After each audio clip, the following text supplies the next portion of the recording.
पाकिस्तान विच होने वाले जिमनी इलैक्शन का नतीजा आ गया। कौमी असैम्बली दीआं 11 सीटां विचों हुक्मरान जमात ने 4 ते नून लीग ने भी 4 सीटां जित्तियां ते 2 सीटां ते काफ लीग ते 1 सीट ते मुतहदा मजलिस अमल ने कामयाबी हासिल की।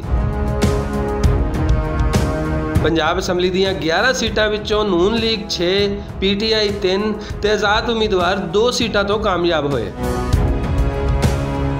खैबर पख्तूनख्वा दीआं 9 सीटां विचों 6 PTI, 2 ANP ते 1 सीट नून लीग ने जित्ती ते बलोचिस्तान दीआं 2 सीटां विचों 1 ते BNP ते 1 ते आज़ाद उम्मीदवार कामयाब होए। इलैक्शन के नताइज उत्ते साबक वज़ीर आज़म नवाज शरीफ होरां ने तबसरा करदे होए आख्या है नतीजों तो पता चलता है कि आने वाला टाइम किहदा है।